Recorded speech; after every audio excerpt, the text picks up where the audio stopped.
buenas noches a todos.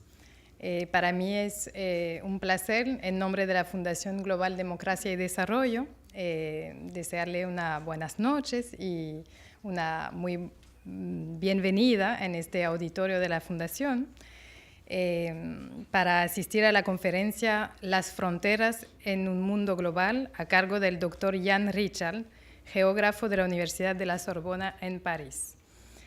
Saludamos especialmente la presencia de nuestro presidente de la Fundación Funglode, el Dr. Leonel Fernández, por su presencia esta noche, así como la presencia de congresistas, legisladores, historiadores, personalidades presentes, así como miembros de los cuerpos militares y de policía de la República, así como la familia de Funglode y todos ustedes esta noche. Es un gran honor para nosotros recibir al profesor Richard, a quien voy a presentar brevemente antes de dejarle la palabra. Él es doctor en geografía, profesor y director de la Unidad de Formación e Investigación de Geografía de la Universidad París I, Sorbonne, Panthéon-Sorbonne. Es director adjunto e investigador permanente de la Unidad Mixta de Investigación PRODIG del Centro Nacional de Investigación Científica, CNRS, de Francia, el cual reflexiona sobre el eje central desarrollo, cambios globales y dinámicas de los territorios. Es especialista en geografía de la Unión Europea y trabaja sobre las dinámicas territoriales de Europa del Este y de los estados bálticos, así como en temas de fronteras. Ha publicado y participado en varios libros sobre la región europea, la ampliación de la Unión Europea y las reformas post-socialistas. En este encuentro, el profesor Richard nos hablará sobre las fronteras como objeto clásico del análisis geográfico, especialmente en la geopolítica, y sobre cómo los enfoques del estudio de las fronteras han variado y han evolucionado de manera considerable en las últimas décadas. En efecto, las fronteras siguen siendo relevantes y necesarias porque conservan un papel estructurador, a pesar de la tendencia que sostiene lo contrario.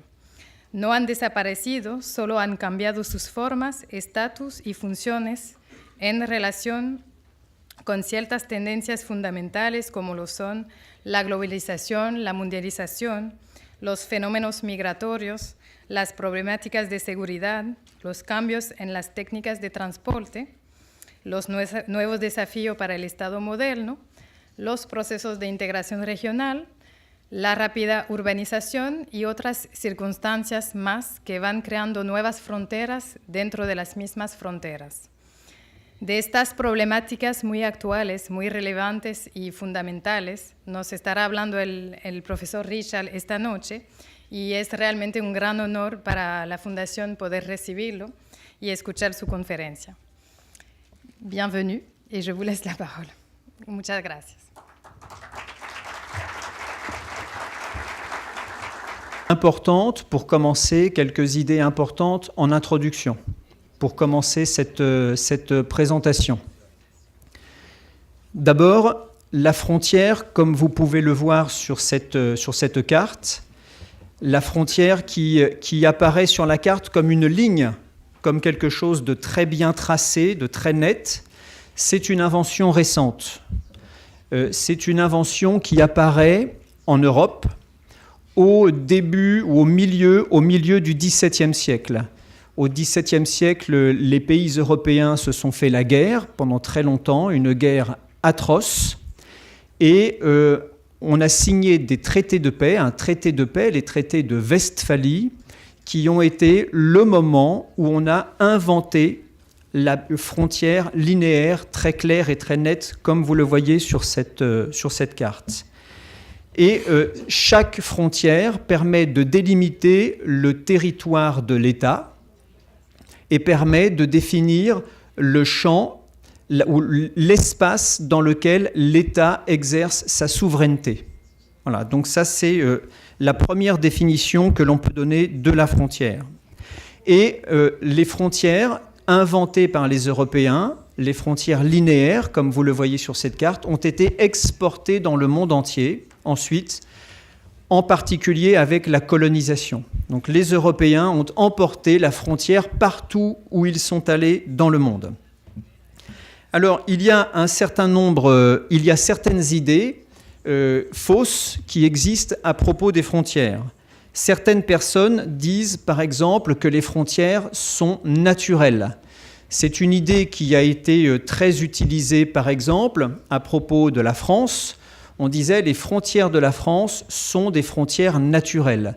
En réalité, c'est faux. Une frontière, ça n'est pas quelque chose de naturel. Il n'existe en réalité que des frontières artificielles. Toutes les frontières sont des constructions politiques, ce sont des constructions sociales. Voilà. Et une frontière linéaire, c'est une construction faite par deux États voisins à un moment donné et qui est le résultat de leur rapport de force. C'est tout.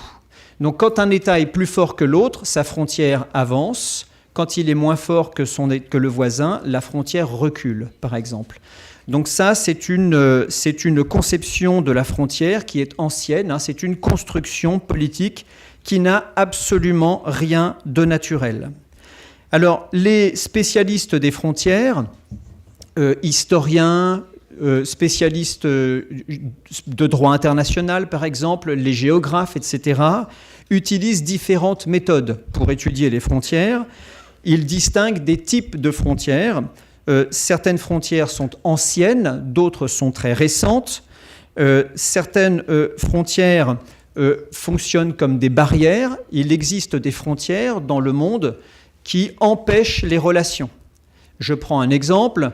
La frontière entre Israël et la Syrie, c'est une frontière qui est une frontière très fermée. Il est difficile de la franchir. Mais il existe ailleurs des frontières qui sont très ouvertes et qui sont des lieux d'échange. Par exemple, certaines frontières se ferment aujourd'hui. Vous connaissez tous, par exemple, le problème de la frontière entre les États-Unis et le Mexique. Le président Trump veut fermer la frontière.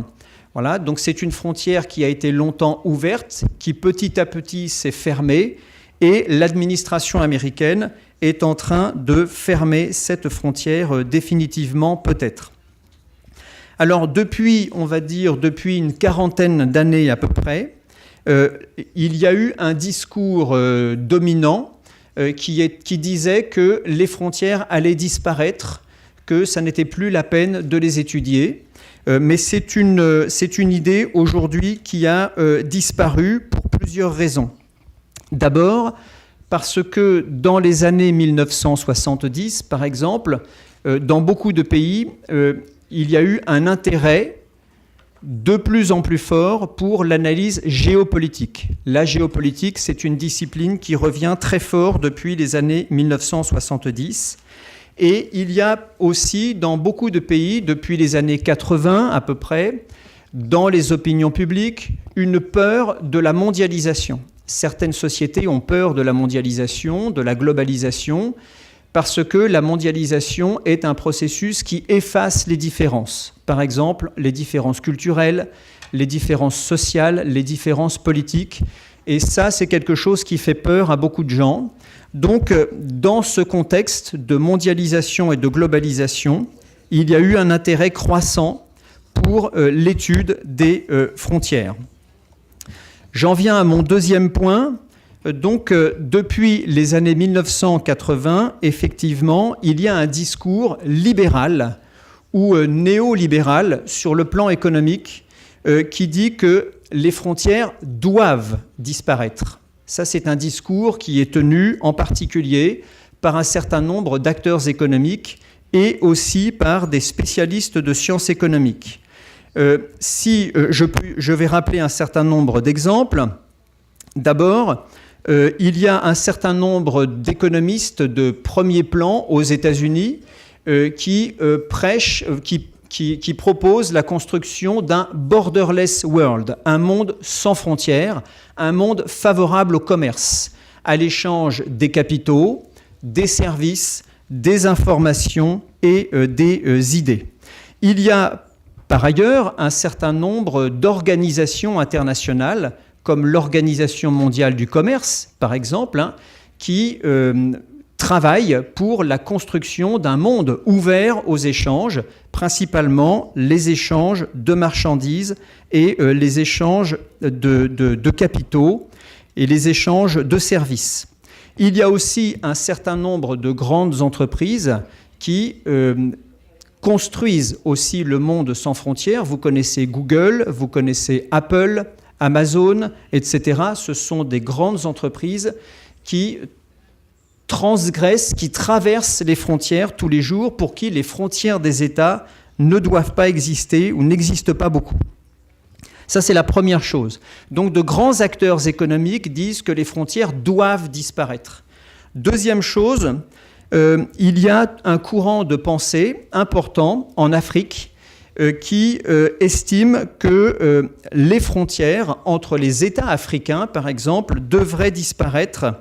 On retrouve là notamment une idée qui est développée par un historien du continent africain, M.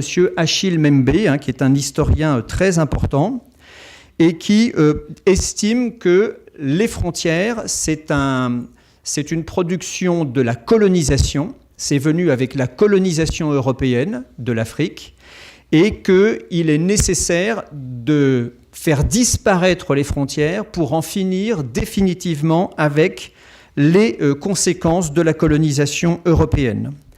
Il existe à côté de cela, en Afrique, un certain nombre de chefs d'État et de gouvernements qui proposent de construire des associations régionales de plusieurs pays africains. Donc des pays africains voisins les uns des autres se regroupent dans des organisations régionales pour faire certaines choses qu'ils ne pourraient pas faire tout seuls. Vous savez par exemple que la région du Sahel est une région dangereuse aujourd'hui. Il y a notamment la France intervient militairement au Sahel, au Mali, au Niger, au Tchad, etc. C'est une région où il y a du terrorisme, par exemple. Eh bien, dans cette région, les États souhaitent se regrouper dans une organisation qui s'appelle le G5, le groupe de 5 pays du Sahel, pour combattre ensemble le terrorisme islamiste. Voilà, donc ça, c'est un phénomène que l'on observe en Afrique. Il y a à côté de cela l'exemple de l'Union européenne. L'Union européenne est une organisation régionale qui a des problèmes aujourd'hui, qui est en crise, qui ne va pas très bien, j'en reparlerai tout à l'heure.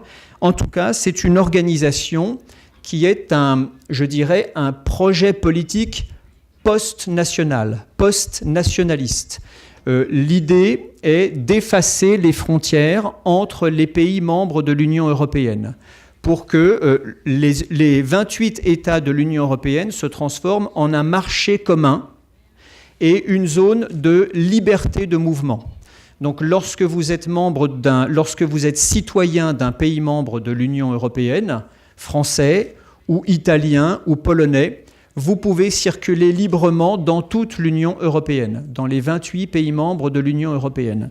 Donc on a là un autre exemple, cette fois d'une organisation politique qui donc travaille depuis plusieurs décennies à effacer les frontières. Dernière chose que je voulais mentionner dans cette deuxième partie, on constate également dans le monde entier, pas seulement en Europe, dans le monde entier, un processus, je dirais, de fragilisation de l'État. Les États sont plus fragiles dans certains domaines, partout dans le monde. Leurs fonctions sont en train d'évoluer, leurs fonctions changent. D'abord, première chose, certains États sont lentamente. Certains États sont très fragiles, ils sont faibles et leurs gouvernements ne sont pas capables de contrôler la totalité de leur territoire. Si l'on prend l'exemple de l'Afghanistan, par exemple, la Somalie, certains États de l'Asie du Sud, par exemple, ce sont des États où les gouvernements sont trop fragiles pour garantir la sécurité des frontières et pour garantir la sécurité du territoire. Donc les frontières sont très faciles à franchir. En réalité, les frontières n'existent pas. En tout cas, elles existent dans le droit international, mais dans la pratique, dans la réalité, sur le terrain, elles n'existent pas, elles sont très très fragiles. Autre chose, les États dans le monde entier ont signé des traités internationaux, des traités commerciaux pour favoriser, par exemple, le libre-échange des marchandises, le libre-échange des services et des capitaux. Donc ils ont décidé de s'ouvrir, de faire disparaître leurs propres frontières. Donc les États ont décidé de construire un monde globalisé. Voilà, tout cela, tous ces phénomènes posent un problème de philosophie politique, en réalité. Parce que certains acteurs, comme je le disais tout à l'heure, pensent que la meilleure chose, c'est un monde sans frontières. Mais ça pose beaucoup de problèmes, puisque un monde sans frontières, c'est un monde sans État. Un monde sans État, c'est un monde sans citoyens. Et un monde sans citoyens, c'est un monde sans politique. Et ça, c'est un problème très grave, puisque s'il n'y a pas d'État, s'il n'y a pas de frontières, il n'y a pas de communauté nationale. Et s'il n'y a pas de communauté nationale, il n'y a pas de relations internationales.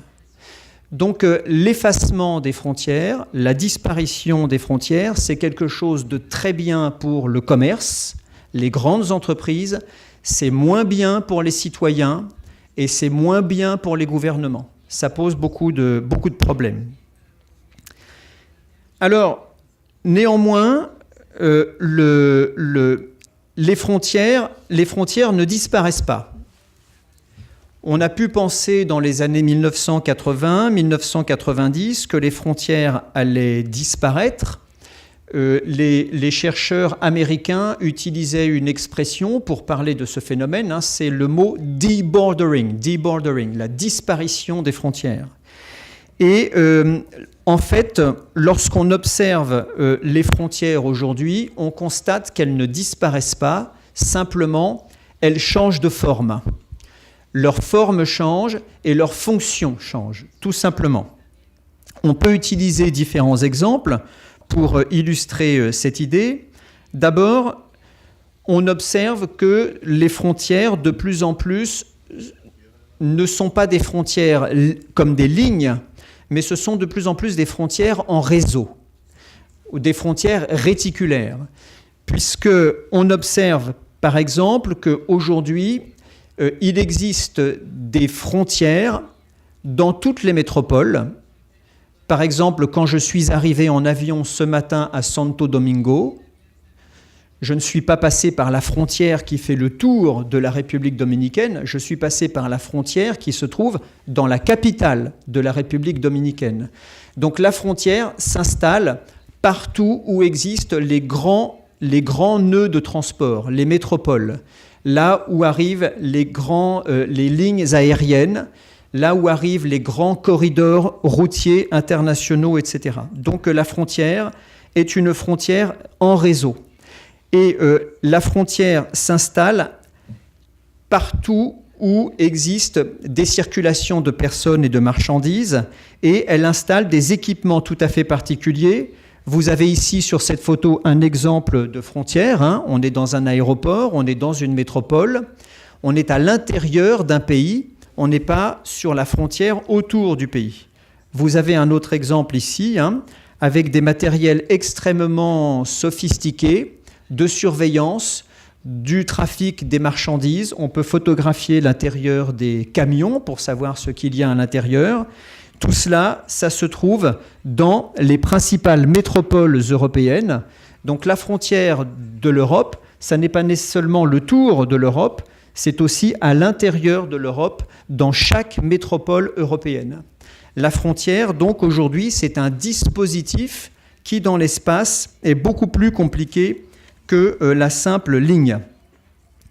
Autre chose, il existe aussi des frontières que les gens connaissent moins, qui sont des frontières un peu inattendues, des frontières politiques, des frontières sociales, des frontières culturelles à l'intérieur des pays. À l'intérieur des pays. Vous avez ici une photo d'une ville dont on parle beaucoup en ce moment en Europe, hein, c'est la ville de Belfast.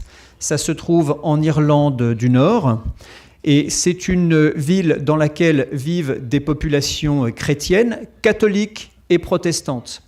Et les catholiques et les protestants en Irlande du Nord ne s'aiment pas beaucoup. On peut même dire qu'ils ne s'aiment pas du tout.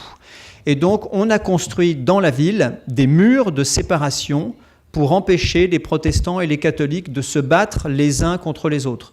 On appelle ça des peace walls, des murs de la paix, ou des peace lines, voilà, qui permettent de séparer les communautés. Hein. Vous avez donc un mur qui traverse toute la ville de Belfast, et il y a plusieurs murs comme ça dans la ville de Belfast, hein, qui permettent de séparer les communautés.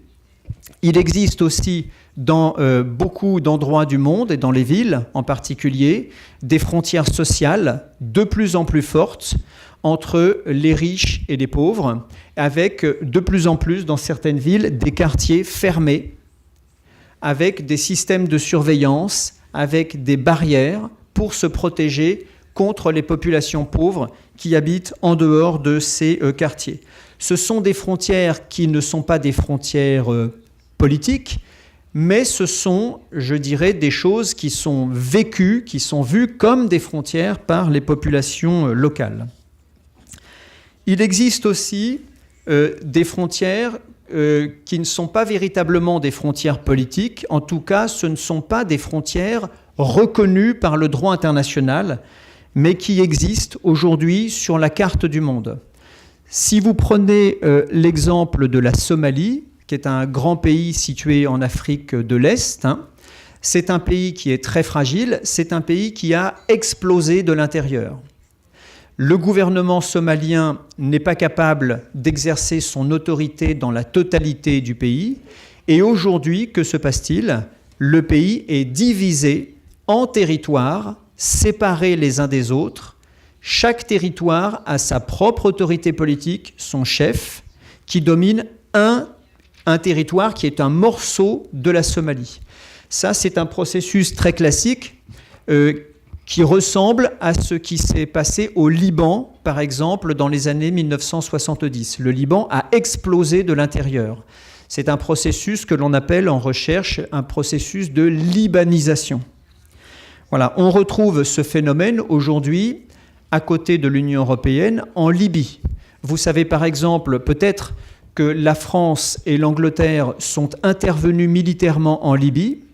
La France et l'Angleterre ont donc renversé le gouvernement de Mouammar Kadhafi, mais la France et l'Angleterre ont manqué d'intelligence politique puisque, après avoir renversé Mouammar Kadhafi, ils n'avaient rien prévu. Il n'y avait pas de plan politique pour après Mouammar Kadhafi. Et le pays aujourd'hui, la Libye, est un pays qui a explosé de l'intérieur en petits territoires séparés les uns des autres, chacun avec sa propre frontière. Voilà. Donc ce sont de nouveaux types de frontières qui apparaissent ici et là dans de nombreuses parties du monde. Toujours dans les nouveaux types de frontières, il y a une frontière qui est un espace, je dirais, un espace qui pose beaucoup de problèmes lorsqu'on étudie la frontière. C'est l'espace Internet, c'est le cyberespace. Ça, c'est un grand problème, le cyberespace, parce que le cyberespace, ce n'est pas comme l'espace dans lequel on se promène, ça n'est pas comme la surface de la Terre. C'est un espace virtuel qui n'a pas de limite. Et aujourd'hui, les États ont beaucoup de difficultés à, je dirais, imposer des lois dans le cyberespace. Et ils ont beaucoup de difficultés à construire dans le cyberespace des frontières qui disent « ici, c'est une frontière que vous ne pouvez pas franchir ». Certains pays essayent d'empêcher le franchissement de certaines limites, comme la Chine, comme la Russie par exemple, essayent d'empêcher, par exemple, certains acteurs de l'Internet d'agir sur leur territoire, mais c'est extrêmement difficile. Donc l'espace, le cyberespace, est un espace très très compliqué dans lequel il est quasiment impossible de construire des frontières et d'exercer une souveraineté politique. Ça pose vraiment beaucoup trop de problèmes. Enfin, dernier exemple dans cette partie, il y a un espace qui pose beaucoup de problèmes pour délimiter les frontières, c'est l'espace maritime ou l'espace océanique. En théorie, en droit international, on n'a aucun problème pour définir les frontières maritimes. C'est extrêmement simple. Il y a les Nations Unies, il y a la Charte des Nations Unies, il y a des conventions internationales, notamment la Convention de Montego Bay, qui a été signée par beaucoup d'États entre 1982 et 1994. La Convention de Montego Bay est signée par un grand nombre d'États du monde aujourd'hui, sauf par les États-Unis, mais cette convention dit qu'il existe certaines limites dans les espaces maritimes qui sont des frontières. Chaque État qui a un littoral possède des eaux territoriales et possède une zone économique exclusive. Donc sur la carte, vous voyez en bleu foncé les zones économiques exclusives maritimes de tous les États du monde. Le pays qui possède la plus grande zone économique exclusive, ce sont les États-Unis. La deuxième plus grande zone économique exclusive, c'est la France, qui possède des espaces maritimes dans le Pacifique, dans l'Atlantique, dans la Méditerranée, etc. Voilà, donc il y a des pays qui possèdent de très très grandes surfaces maritimes. Mais il est extrêmement difficile de surveiller les frontières maritimes. Au milieu du Pacifique, la France est incapable de surveiller ses frontières. Elle n'est pas capable de le faire parce que cela nécessite la présence de bateaux de guerre en permanence, cela nécessite des moyens militaires, des moyens de police. C'est extrêmement cher, c'est extrêmement difficile à mettre en œuvre. Donc les frontières de l'espace maritime existent dans les traités internationaux, mais dans la réalité, très souvent, elles n'existent pas. Ce sont des espaces qu'il est très très difficile de partager. Voilà. Alors, nous sommes dans une situation donc où, pour résumer, les frontières n'ont pas disparu. Au contraire, elles existent encore. Elles sont en parfaite santé, les frontières. Elles vont très bien, mais simplement elles changent de fonction, elles changent de forme et elles changent de rôle. Alors, si l'on observe, et je ferai ma quatrième et dernière partie là-dessus, si l'on observe le monde d'aujourd'hui, on peut observer un certain nombre de faits, de réalités très, très importantes.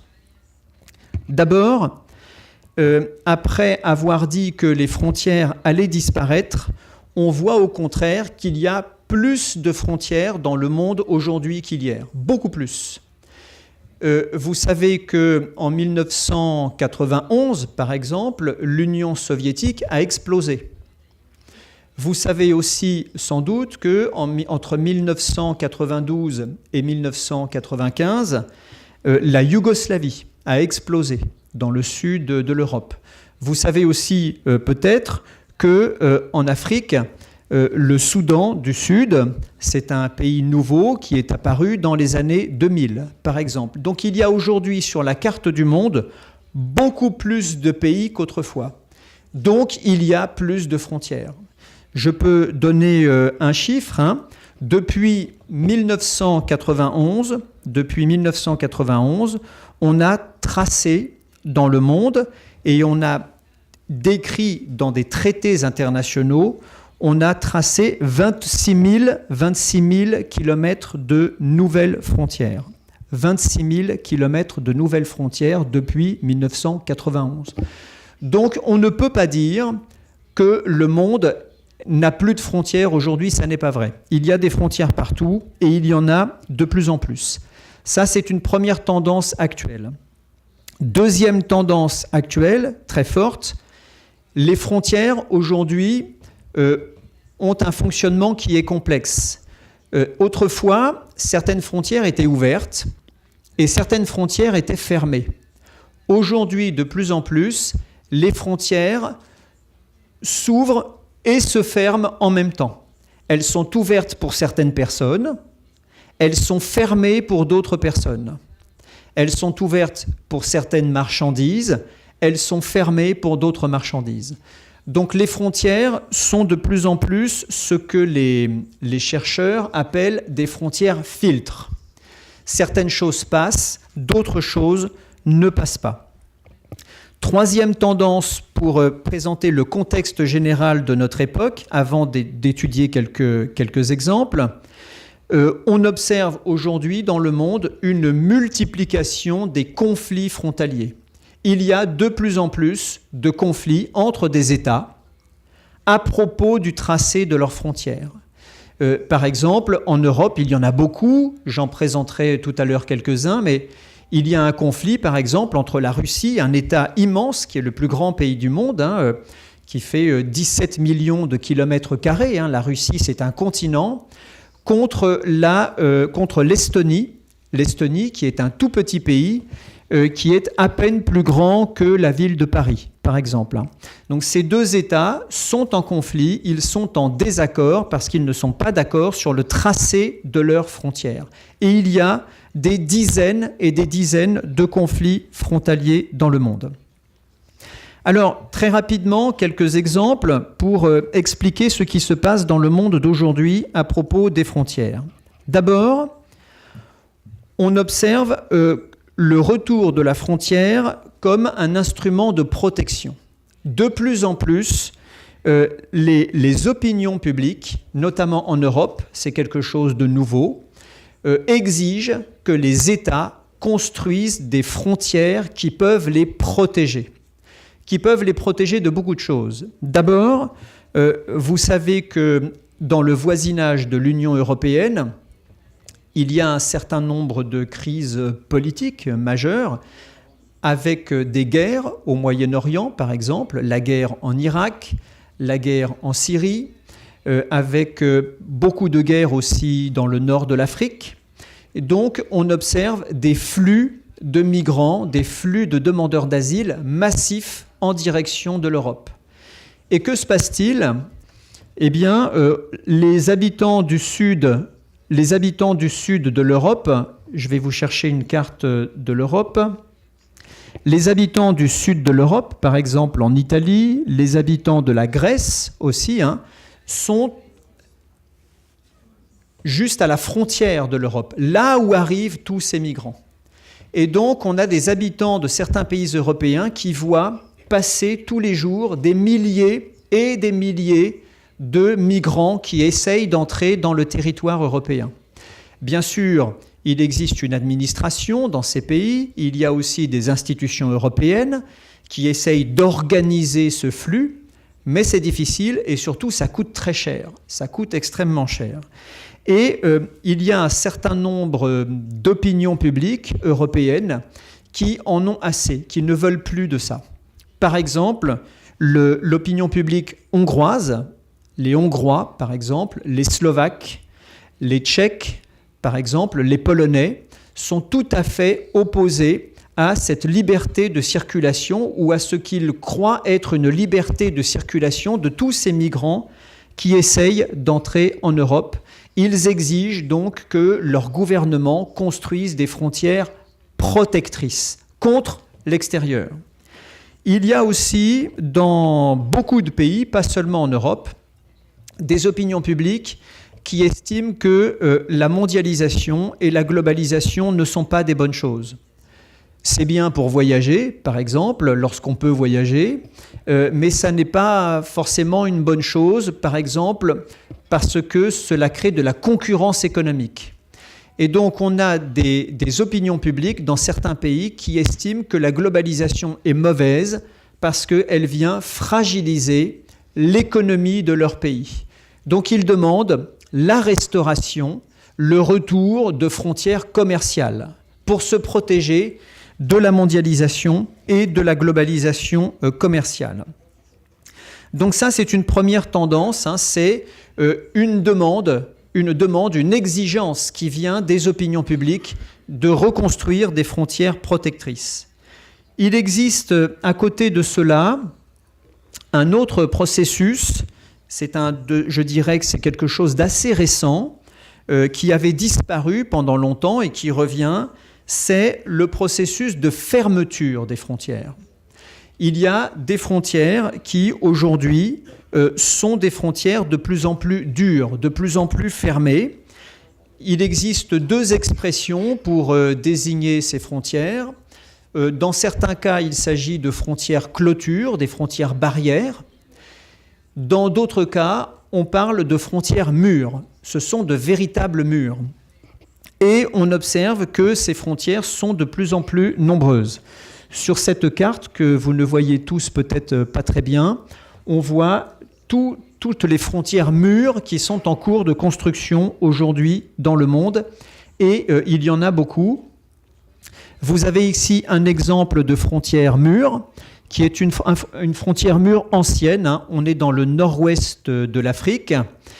C'est un mur qu'on appelle le mur des sables, qui a été construit par le gouvernement marocain pour se protéger d'un mouvement politique qu'on appelle le Front Polisario, puisqu'il y a le gouvernement marocain veut rattacher le Sahara occidental, et pour protéger le Sahara occidental, le gouvernement marocain a construit ce mur qu'on appelle le mur des sables.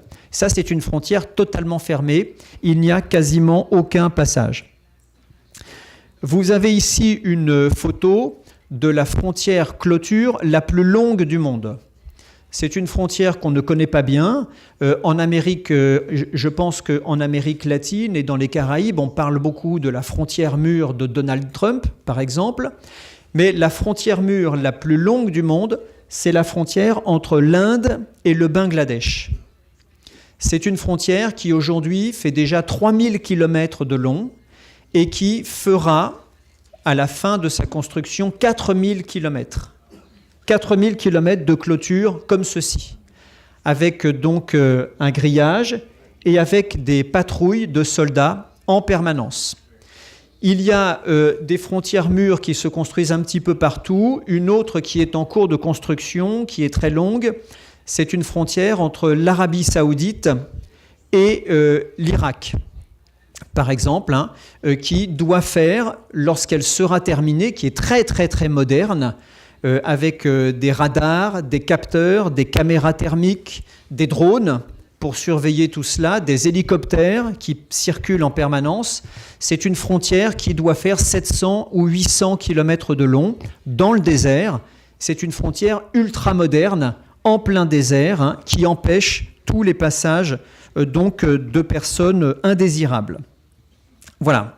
Donc ça, c'est une tendance actuelle, hein, que l'on observe dans de très nombreuses régions du monde, en Europe, en Asie, en Asie du Sud principalement. C'est quelque chose de tout à fait général.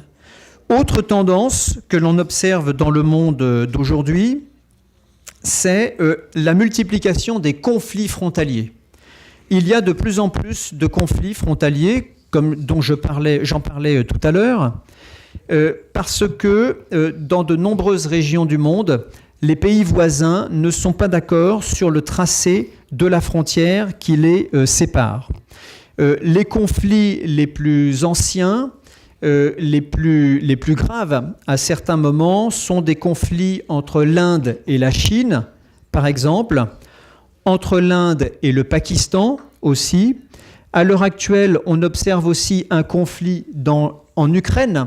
Vous savez qu'en 2014, la Russie a annexé la Crimée. Hein, c'est une annexion qui est illégale en droit international et qui n'est pas conforme à la constitution ukrainienne. Hein.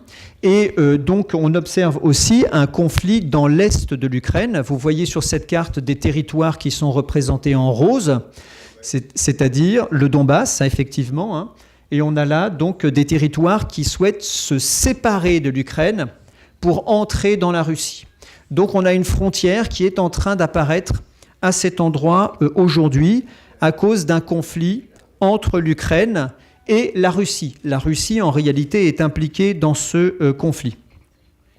Il existe également un conflit en Europe, dans l'ancienne Yougoslavie, entre la Serbie et le Monténégro. Le Monténégro, c'est un petit État qui se trouve dans le sud de l'ancienne Yougoslavie, et le Kosovo.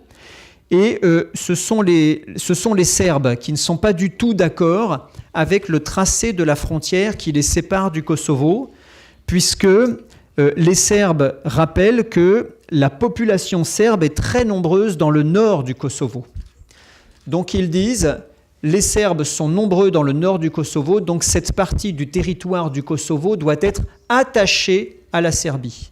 Et il y a un conflit entre la Serbie et le Kosovo à propos de ce territoire qui est indiqué ici en orange. Voilà.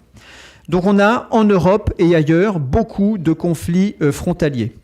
Certains conflits frontaliers sont ouverts, ils sont violents, on peut les observer aujourd'hui, il y a des combats, il y a des morts aujourd'hui, en Europe, dans le Caucase et dans beaucoup de régions du monde. Et d'autres conflits sont des conflits que l'on appelle des conflits gelés, c'est-à-dire qu'il n'y a pas de combat. Et là aussi, les exemples en Europe sont très nombreux. Il y a un exemple très connu, c'est l'exemple de la Moldavie, la Moldavie, c'est un petit pays qui est coincé entre la Roumanie et l'Ukraine, qui a fait partie pendant très longtemps de l'Union soviétique et qui, en 1992, a été coupé en deux. Il y a sur le territoire de la Moldavie une partie du territoire qui est en rose ici, qui donc s'est auto-proclamé comme État souverain de Transnistrie. Voilà. Et donc il y a un conflit frontalier entre la Transnistrie et le reste de la Moldavie. Mais il n'y a pas de combat, il n'y a pas de tir de fusil, il n'y a pas de morts, il n'y a pas de blessés. Donc c'est un conflit frontalier gelé. Et il y a de très nombreux conflits frontaliers gelés comme cela en Europe et ailleurs. Voilà. Dernière chose, on observe aujourd'hui quelque chose qui est très, très inattendu. C'est la multiplication des problèmes frontaliers dans une région du monde qui avait décidé de se débarrasser du problème frontalier. C'est l'Union européenne. Je vous disais tout à l'heure que l'Union européenne se construit depuis 1958 comme une réalité au-delà de la frontière, comme une réalité post-nationale, post-nationaliste et post-frontalière en réalité. Cela s'est traduit en 1985 et en 1995 par l'invention du visa Schengen, que vous connaissez peut-être, et par la construction de l'espace Schengen. Vous avez sur cette carte, en bleu clair, l'espace Schengen, c'est-à-dire l'espace à l'intérieur duquel tous les citoyens européens peuvent circuler en toute liberté sans qu'ils soient gênés par les frontières. Les frontières, pour les citoyens européens, ça n'existe plus à l'intérieur de l'Union européenne. C'est tout à fait commode. Vous remarquez sur cette carte que un État, même deux États, avaient décidé de ne pas entrer dans la zone Schengen. C'est le Royaume-Uni qui vient de décider de sortir de l'Union européenne d'ailleurs, mais il n'était pas dans la zone Schengen, et l'Irlande aussi, juste à côté, qui n'était pas dans la zone Schengen. Donc les Européens ont créé la zone Schengen entre 1985 et 1995, et la liberté de mouvement et l'espace Schengen aujourd'hui est inscrit dans les traités européens. Donc c'est quelque chose qui fait partie de la loi fondamentale européenne. Néanmoins, on observe aujourd'hui un certain nombre de phénomènes nouveaux, en tout cas inattendus dans le contexte européen. Comme je vous le disais tout à l'heure, certains pays européens sont en train de construire autour de leur territoire des murs infranchissables, et pas seulement des murs entre l'Union européenne et l'extérieur de l'Union européenne, mais des murs à l'intérieur de l'Union européenne. Ça, c'est quelque chose de nouveau. Ça, donc, c'est un premier problème. C'est une évolution récente, tout à fait inattendue dans le contexte européen. Ailleurs, en Europe, vous avez toujours, bien sûr, des frontières comme celle-ci. Ça, c'est la frontière entre la Belgique et les Pays-Bas. C'est-à-dire qu'il n'y a pas de frontière. Voilà. Vous pouvez avoir une jambe à gauche de la frontière et l'autre jambe à droite de la frontière. C'est une expérience que l'on peut faire aussi en Amérique latine. Récemment, j'étais au Brésil, à la frontière avec l'Uruguay, dans une petite ville, Santana do Livramento. Et à Santana do Livramento, on peut avoir une jambe du côté brésilien de la frontière et l'autre jambe du côté uruguayen de la frontière. C'est une expérience tout à fait fascinante et intéressante. Vous avez d'autres exemples, je vais un petit peu plus loin. Vous avez ici un autre exemple de frontière, c'est entre l'Allemagne et les Pays-Bas.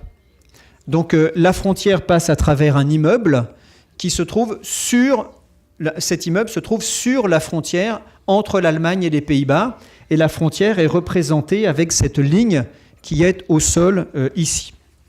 Voilà. Néanmoins, en dehors de ces cas de frontières très ouvertes, qui bien sûr sont dominants en Europe, le modèle européen de frontières, c'est ça, c'est ce que vous avez sur cette photo, mais on voit de plus en plus ceci qui apparaît en Europe, notamment autour du territoire des nouveaux pays membres. Vous savez que l'Union européenne s'est élargie en 2004 et 2007, et c'est autour du territoire de nouveaux pays membres qui sont entrés dans l'Union européenne en 2004 que l'on voit se construire des murs de ce type. Alors, il y a un problème aujourd'hui en Europe aussi qui est apparu très récemment et qui était inattendu, c'est le problème du Brexit. Récemment, les citoyens du Royaume-Uni ont voté pour sortir de l'Union européenne. Donc c'est la sortie du Royaume-Uni de l'Union européenne. Alors, cela pose beaucoup de problèmes puisque, apparemment, l'administration britannique n'avait rien prévu comme plan de sortie de l'Union européenne, donc ils ne savent pas comment faire. C'est un problème politique et aussi un problème technique et juridique extrêmement compliqué qui n'a pas du tout été préparé par les Britanniques. Mais surtout, le Brexit, c'est un problème qui peut être à l'origine du retour d'une frontière en Europe. C'est la frontière entre le nord de l'Irlande, l'Irlande du Nord, qui fait partie du Royaume-Uni, et la République d'Irlande, qui est le reste de l'île. Dans l'Union européenne, la frontière qui sépare le nord de l'Irlande et la République d'Irlande, c'est une frontière ouverte. C'est totalement ouvert, la frontière n'existe plus en réalité. Vous pouvez la passer en voiture, comme ça, à pied, sans vous rendre compte que vous avez passé une frontière. C'est une frontière qui est tous les jours traversée par 30 000 travailleurs transfrontaliers, tous les jours. Voilà. C'est une frontière qui est traversée par des marchandises. Par exemple, l'Irlande produit du lait. Le lait est envoyé en Irlande du Nord, il est transformé en produit alimentaire et ensuite il est réexporté vers la République d'Irlande. Tout cela se passe très facilement. Si le Royaume-Uni sort de l'Union européenne, eh bien, il sera nécessaire de reconstruire une frontière fermée entre l'Irlande du Nord et la République d'Irlande. Et ça pose beaucoup de problèmes. D'abord parce que la grande majorité des Irlandais est opposée à la reconstruction d'une frontière entre l'Irlande du Nord et l'Irlande. Et surtout, le retour d'une frontière entre l'Irlande du Nord et la République d'Irlande, cela pourrait causer le retour de la guerre en Irlande du Nord entre les catholiques et les protestants. On reviendrait à la situation que l'on a connue entre 1962 et 1998. Je vous rappelle qu'entre 1962 et 1998, la guerre entre ce qu'on appelle en anglais les Troubles, entre les protestants et les catholiques, a fait 3200 morts. 3200 morts, quand même, c'est beaucoup. Et donc là, il y a une menace donc, de retour d'une situation de guerre, en tout cas d'une situation très instable dans cette partie de l'Europe. Enfin, une dernière chose que je voulais évoquer dans cette dernière partie, c'est le fait que l'Union européenne est une construction très paradoxale. C'est une construction intéressante, mais qui a des effets inattendus et peut-être, pour certains observateurs, des effets indésirables. Lorsque l'on regarde ce qui se passe en Europe aujourd'hui, on observe une multiplication des revendications régionales. Il y a de plus en plus de peuples en Europe qui ne possèdent pas un pays, mais qui veulent posséder leur pays. Ce sont ce qu'on appelle des sécessionnismes, des mouvements sécessionnistes. Et ces mouvements, dans une certaine mesure, sont facilités, ils sont encouragés par la construction européenne, puisque la construction européenne travaille pour la disparition des frontières entre les États. Elle contribue à fragiliser, à affaiblir en quelque sorte les États-nations. Et la fragilisation des États-nations ouvre en quelque sorte une opportunité, une occasion pour ces peuples pour demander la sécession et posséder leur propre territoire. Certains exemples sont très connus. L'exemple le plus connu en ce moment, celui dont on parle le plus, c'est l'exemple de la Catalogne, donc dans le nord-est de l'Espagne. Et les Catalans observent une chose très simple, qui est liée à la construction européenne. Ils observent que l'Union européenne s'est élargie en 2004 et en 2007, comme je disais tout à l'heure. Et en 2004, l'Union européenne a admis dans la famille européenne de tout petits États comme l'Estonie, la Lettonie et la Lituanie.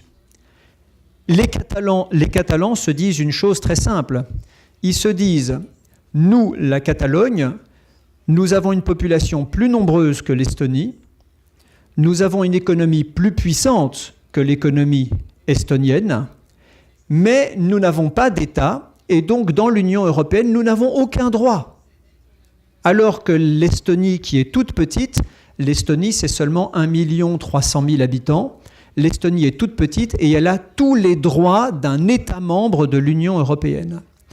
Cela encourage donc les Catalans à demander la sécession pour sortir du royaume d'Espagne et demander immédiatement après leur adhésion à l'Union européenne comme État membre de l'Union européenne.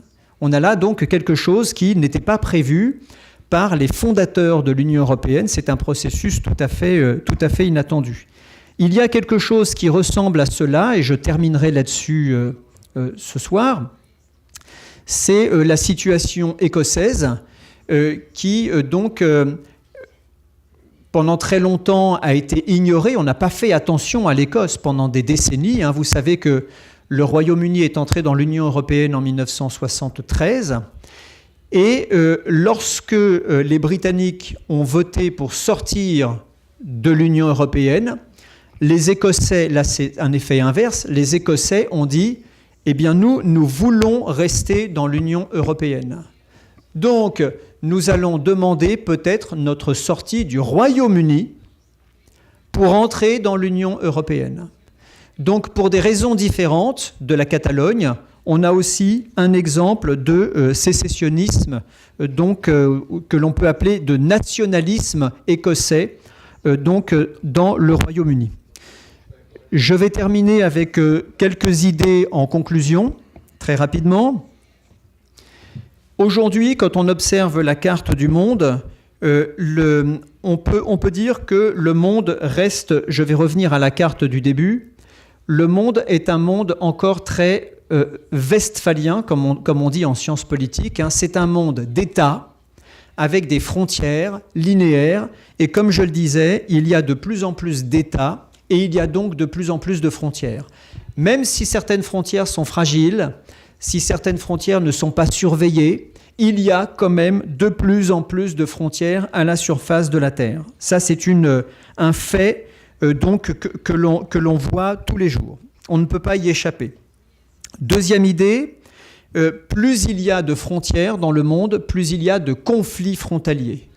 Les conflits pour le tracé des frontières sont très nombreux. On peut distinguer 2 ou 3 grandes situations, 3 ou grands types de situations. Les conflits violents ouverts qui font des morts et des blessés, les conflits gelés entre les États, mais il y a aussi des conflits à l'intérieur des États à cause du sécessionnisme, comme je viens de l'expliquer. Autre idée importante, les frontières, en réalité, ne disparaissent pas, elles sont plus nombreuses qu'autrefois, et simplement, ce sont leurs fonctions qui changent, ce sont leurs fonctions, et c'est leur forme aussi qui change. Elles évoluent tous les jours, en permanence. Enfin, dernière chose, ça c'est un phénomène que je n'ai pas évoqué dans l'exposé, c'est un autre problème, mais qui me paraît extrêmement important et qui mérite d'être étudié. Les frontières aujourd'hui sont surveillées au moyen de techniques, d'instruments de plus en plus perfectionnés. On utilise de plus en plus la haute technologie pour surveiller la frontière. C'est ce que les États-Unis appellent la smart border, la frontière intelligente. Cela pose un problème parce que tous ces moyens techniques extrêmement perfectionnés sont en réalité mis en œuvre par des acteurs privés. Ce sont des entreprises privées qui mettent en œuvre de plus en plus ces moyens techniques de surveillance des frontières. Et donc cela pose un problème parce que dans beaucoup de situations, la puissance publique, l'État ne joue plus tout seul ce rôle de surveillance des frontières. Cela pose aussi un problème, je dirais, un problème philosophique, politique fondamental. Merci pour votre attention.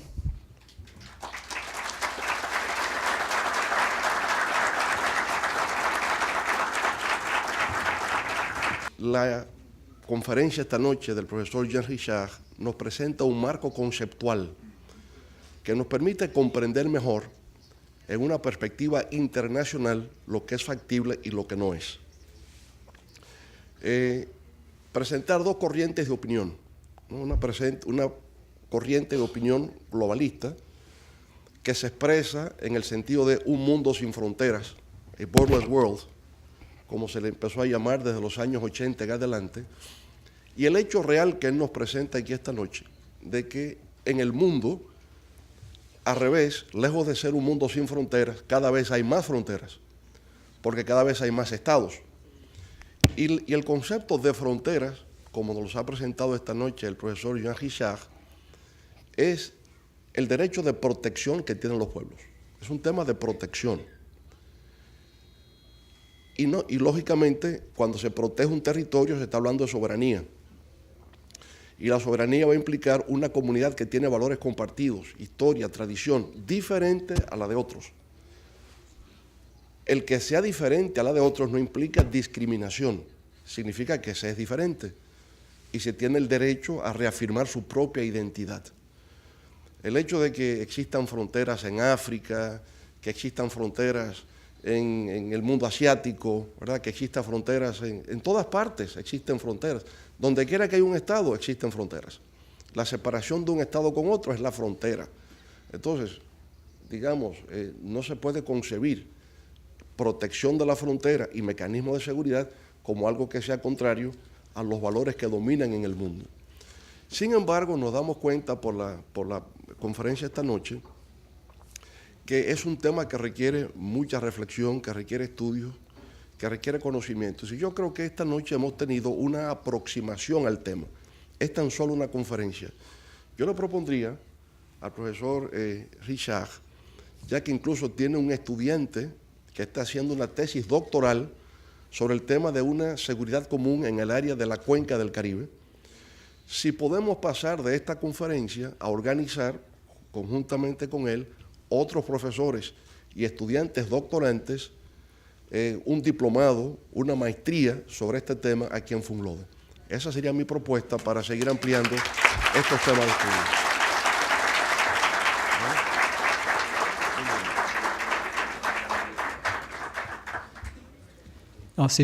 Alors, il existe une relation forte entre la République dominicaine et l'université Panthéon-Sorbonne depuis longtemps. Elle avait un petit peu disparu ces dernières années. Elle était très forte au moment où l'université était dirigée par M. Colliard, qui était un proche du président François Mitterrand. Et elle est en train de revenir, cette relation. Elle se reconstitue. Moi, je viens avec beaucoup de plaisir ici. Je vous remercie pour votre invitation. Et j'ai reçu ce matin, par exemple, la dernière version de la convention qui a été signée par... qui a été signé par l'université donc à Saint-Domingue, par les juristes, par le droit, avec l'école de droit de la Sorbonne, par exemple. Donc les relations sont en train de se reconstituer et il va y avoir, dans un avenir proche, des mouvements d'enseignants dans les deux sens, puisque nous avons accueilli il n'y a pas longtemps à l'université Panthéon-Sorbonne une délégation très nombreuse d'enseignants de la République dominicaine. Et donc, une convention va être signée. Voilà.